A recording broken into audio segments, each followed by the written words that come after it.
Hasteko eskerrak eman behar dizkiot Euskaltzaindiari jardunaldi hauek antolatzeagatik eta parte hartzeko aukera eman digulako eta niri ere aukera hori eman didalako. Bai?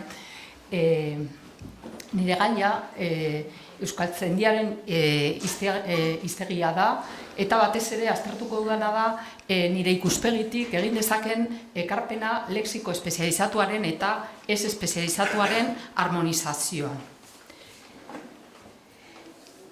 Euskara batuaren kodifikazioa eta lantze funtzionala abiapuntutzat hartuko ditut eta gogo eta txiki batzuk egingo ditut lexikoaren garapenaz eta batez ere horrek hizkuntza normalizazioan duen garrantziaz. Ondoren, hizkuntzalaritza teoriatik ekarriko ditut ideia labur batzuk, nire iritziz, argia eman dezaketenak euskararen lexikoia irudikatzeko orduan eta nolabait irizpideak erabakitzeko orduan ere, eta azkenik lexikoaren harmonizazioari begirako irizpide batzuk ematen saiatuko naiz Euskaltzaindiaren hiztegitik ateratako adibide batzuetan oinarrituta. Euskara batua kodifikatzen hasi bezain laster, duela 50 urte, hasi ziren erabiltzen hiztunek aktiboenek lehengo erabilera alorretan eta erabilera alor berrietan. Literaturan, komunikabideetan, irakaskuntzan, administrazioan. Erabilera horiek guztiak Euskara batuaren ortografia eta gramatikara jaio berrien ezarpenerako saiakuntza bankua izan ziren, eta gainera lexiko eta estilo berriak garatzeko premia handia eragin zuten. Hortaz, Euskararen lantze funtzionala, alegia lexikoaren eta estiloaren garapena, 70ko hamarkadan hasi, eta Euskara batuaren kodifikazioarekin, hau da ortografiaren, gramatikaren, hiztegiaren kodifikazioarekin gainezarri da denboran. Hau hizkuntzen normalizazio prozesuetan edo estandarizazio prozesuetan ohikoa den fenomenoa da, jauenek berak azpimarratzen du gainezartze hori. Batetik hurbiletik ezagutzen dudana delako eta bestetik Euskararen normalizazio prozesuan funtsesko pieza dela uste dudalako, batez ere mundu akademikoa izango dut gogoan eta unibertsitatearen erabilera. Gaur goizeko hitzaldian Darkness edo Islariak azpimarratu du nola beste hizkuntza gutxitu batzuen testuinguruan miresgarri gertatzen zaien nola euskara sartu den unibertsitatean, eta euskara etengabe erabiltzen dugu unibertsitatean azken 30 urteotan eta askotan gutxietsi egiten dugu guk daukaguna. Hizkuntza biziak etengabe ari dira aldatzen. Eta are aldaketa sakonagoak behar dira eta gertatzen dira nahita nahi ez garapen prozesuan dagoen hizkuntza batean, euskara bezalako hizkuntza batean. Hizkuntzen garapenerako nahitaezkoa da egonkortasunaren eta malgutasunaren arteko oreka egokia. Gai hau atera da gaur goizean ere eta izan ere izan da eztabaida iturri.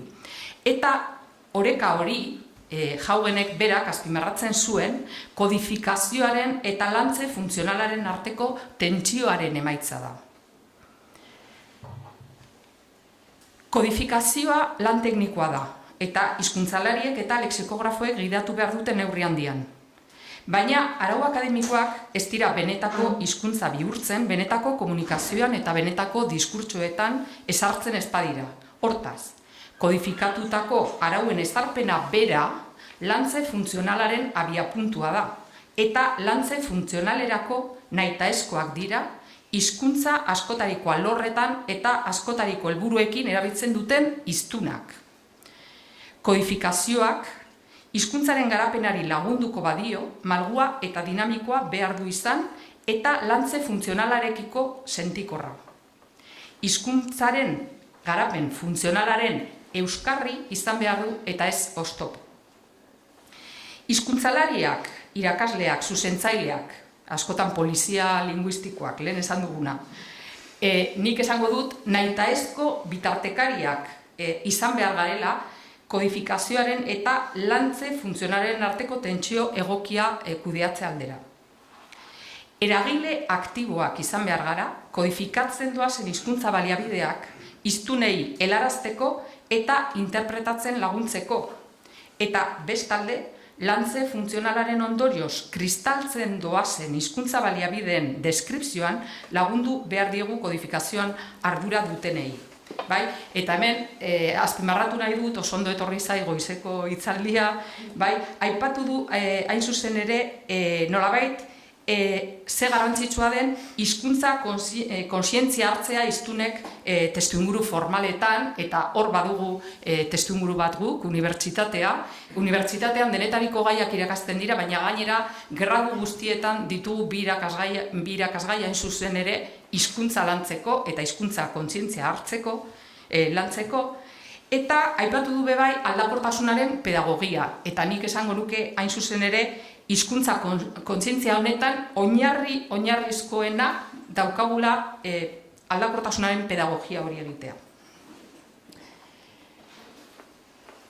Baina lexikoa da komunikazioaren gaia eta lexikoaren kodifikazioa bereziki konplexua da.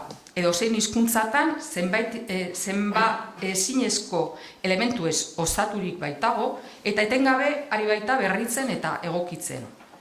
Hasteko, ez dugu begibistatik galdu behar hizkuntza baten lexikoaren garapena ez da atzala bakarrik hizkuntza elementu berriez, hau da, sarrera berriez hornitzean. Hiztegi elementuak adiera eta erabilera berriez aberastea eta lexikoia berrantolatzea ere badakar hizkuntzaren lantze funtzionalak. Gainera, lexikoaren normalizazioa azari garenean, bi motatako prozesuak bereizi behar ditugu. Batetik, badugu erakunde normalizatzaileen interbentzioa eta interbentzio horren bidez aldaki batzuk beste batzuen aldean lehenetsiko dituzte erakundeek, azken batean erakundeen eginkizuna neurri handian aldakortasuna kudeatzea da, dena datza kontu honetan, baita gertaiteke forma berriak ere proposatzea zuzentzeko edo nolabait txartzat edo desegokitzat hartzen dituen formak, baina bestetik badago hiztunen erabilerak eragindako autorregulazioa. Erabilerak eragindako erregulazioa gainera bi motatako izan daiteke. Erabiltzaileek hitzarmenez kudeatzen dutena, ados jartzen direnean modu batera egiteko, edo erabilerak berak eragindakoa. Gerta daiteke erakunde normalizatzaileek proposatutako edo lehenetsitako hiztegi sarrerek edo aldakiek arrakastarik ez izatea. Eta bestalde, hiztunek erabilitako sarreren eta aldakien artean ere hiru motatakoak bereiz daitezke. Batetik, badaude balio funtzional nabarmena dutenak. Baina bestetik, badaude baita garapen funtzionalari laguntzen ez dioten aldaki asistematikoak, eta baita zuzenak ez direnak ere. Beraz, erabilera hitz egiten dugunean, hau dena kontuan hartu behar dugu. Euskaltzaindiaren hiztegiak nire iritziz ekarpen handia egin dezake eta egin beharko lukela, edo egiten du, bai, hemen azpimarratu nahi dut, miresten dudala Euskaltzaindiaren hiztegian eta Euskaltzaindiaren hiztegi batzordean egitera izaeten lana, bai, errezagoa da kanpotik ikustea zer hobetu liteken, balio funtzionaldun sarrerak eta aldakiak finkatzen lagundu dezake, eta bestetik erabilera asistematikoak harmonizatzen, hau da batez ere komunikazioen gaia. Baina, azpimarratu beharrekoa da, zeregin hori egokiro bete ahal izateko, irizpide funtzionalak behar direla beti eduki gogoan, bai kodifikazioaren aurretik egiten den deskripzioan, ez da nahikoa korpusetan oinarritzea, bai nola interpretatzen ditugun korpusetako datua garrantzitsua da, eta jakina baita sarreren eta azpizarreren kodifikazioan ere, nola kodifikatzen diren hiztegietan lagundu dezake nolabait harmonizazio horretan. Euskaltzaindiaren hiztegiko sarrera batzuk komentatzera pasatu aurretik, komentatuko ditut nire iritziz harmonizazio zereginerako argigarriak izan daitezkeen hizkuntzalaritzan egindako aurrerapen batzuk edo hizkuntzalaritzan ontzat ematen diren ideia batzuk. Azteko, Euskararen lexikoaren garapena aztertzeko orduan uste dut oso baliagarria dela Pustejoskiren lexiko sortzailea, batez ere azpian dagoen eredu polisemikoa. Pustejoskiren arabera, esan nahi lexikoak diskurtsoan testuinguraturik sortzen dira, hiztegi elementuen egitura semantikoa osatzen duten elementuetako batzuen aktibazioaren bidez. Beraz, hiztegi elementuen semantika zehozer abstraktua da, gero hortik aukeratzen ditugu komunikazio egoera bakoitzean beharrezkoak direla. Eredu hori baliatzen du hain zuzen ere terminologiaren teoria komunikatiboak, eta teoria hau badirudi oso egokia izan daitekela hizkuntza gutxituen normalizazioari begira erabakiak hartzeko orduan. Hizkuntza elementuak hasiera batean ez dira ez hitz, ez termino. Termino izaera ematen dien balio espezializatua aktibatzen da, hiztun adituek komunikazio egoera espezializatuetan erabiltzen dituztenean. Eta nolakoak dira esanai espezializatu horiek? Adelsteinek aztertu du hain zuzen ere gai hau, Pustejoskiren eredutik abiatuta, eta frogatzen du esanai espezializatuen bereizgarriak bi direla. Erreferentzialtasunaren zehaztasun handiagoa eta informazio semantikoaren inplikazio handiagoa. Hemen, behar bada, azpimarratu beharko litzateke, Adelsteinek aztertu duen hiztegi elementua dela madre. Eta tesi oso bat egin du horrek aktibatzen dituen balio espezializatu eta ez espezializatu ez. Hitz simpleagoa eta orokorragotzat hartuko genukeena ez da erraza aurkitzen. Ideia teorikoiek argitan, esan dezakegu, Euskaltzaindiaren hiztegiak ekarpen handia egin dezakela bereziki balio espezializatuak eta ez espezializatuak aktibatzen dituzten hiztegi sarreren harmonizazioan. Ideia abstraktu hori nola implementatuko litzateken erakusten saiatzeko, Euskaltzaindiaren hiztegiaren adibide batzuk komentatuko ditut oso labur, batzuek ondo ezagutzen dituzue eta nik baino beto ulertuko duzue berehala. Lehen adibide honetan ikus dezakegu nola dialekto desberdinetako aldakiek balio espezializatu desberdinak aktiba ditzaketen, Ikerrek aipatu du adibide hau gainera, edo aktiba zitzaketen beste garai batean, hiztunei usten zitzaienean. Adibidez, Euskaltzaindiaren hiztegian jasota dago eroan eta eroale eta formaren balio espezializatua, baina ez eramailearena. Hemen zientzia eta teknologia hiztegian ikus dezakegu zenbat adiera agertzen diren. Euskaltzaindiaren hiztegian jasota ez daudenak. Hau esaten dut, hiztegi batua batez ere plazaratzen eta hasi zenetik uste dut bide hau neurri handian oztopatu egin dela. Gogoratzen du adibidez, zientzi fakultateko geologoak geologia hiztegia egiten ari zirenean, kapelu polar sartu nahi zutela hiztegian, beti erabiltzen zutelako kapelu polar, eta esan zitzaien kapela polar erabili behar zutela, hori zelako forma estandarra. Baina ikus dezakegu asko ze nik nahiago nuke aktibatu den balio espezializatua izatea kapelu polar.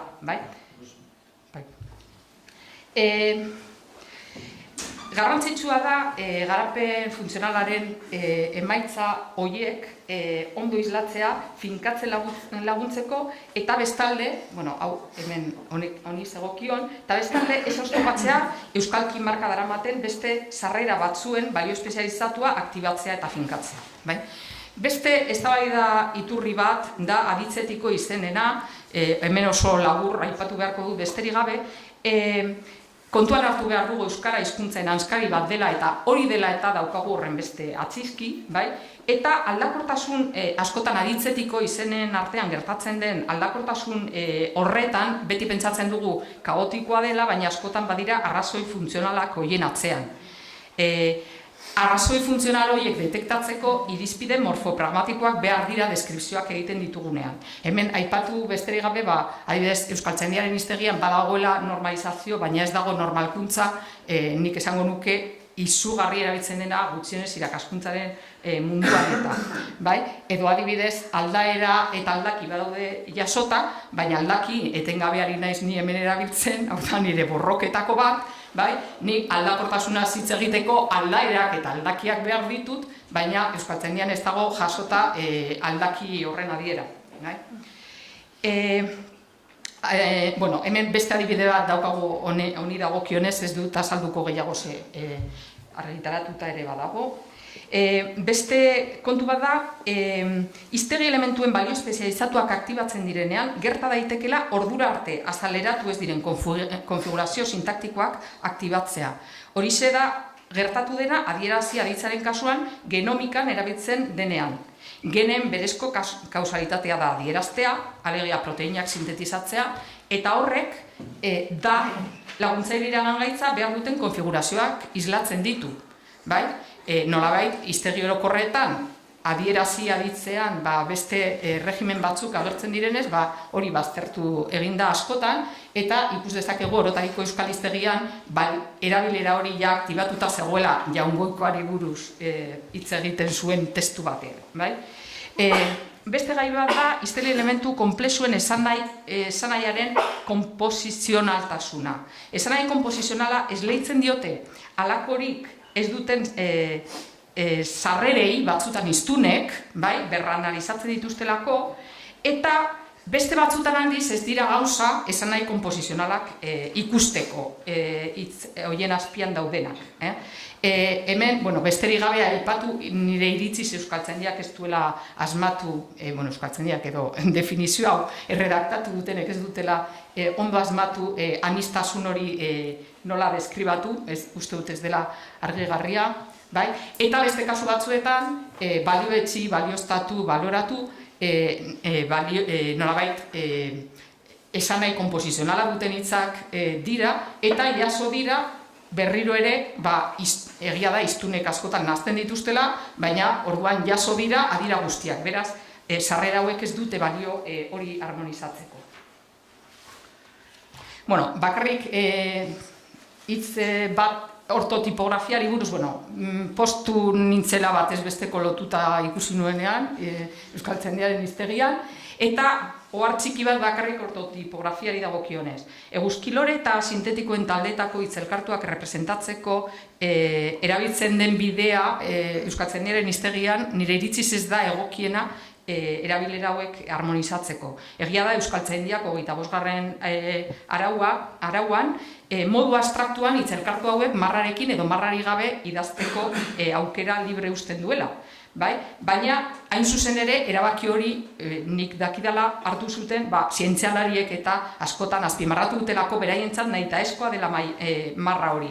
Beraz, argi eta garbi, erregistro akademiko eta profesionalekin lotzen diren hiztegi sarreretan, nik islatuko nuke bakarrik nahi dugun idazkera.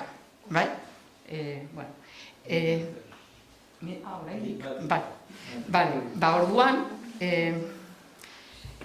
ondorioak irakurtzeko denbora daukat, apur bat azkar pasatu dut, baina norbaitek zerbait komentatzen nahi badu sarrera horietaz. Euskaltzaindiaren hiztegiak ekarpen handia egin dezake balio espezializatuak eta ez espezializatuak aktibatzen dituzten hiztegi elementuen harmonizazioan, irizpide funtzional eta morfopragmatikoak behar dira deskripzioan eta kodifikazioan, erregistroen garapenean eta finkapenean lagunduko badu lan horrek. Esanahi eta erabilera esparruak alden eta garbien zerristatu behar dira, erabiltzaileen erabilera asistematikoak harmonizatzen laguntzeari begira. Eta balio funtzionala duten bereizketa ortotipografikoak egokiro islatu beharko lirateke nire iritziz finkatzen laguntzeari begira.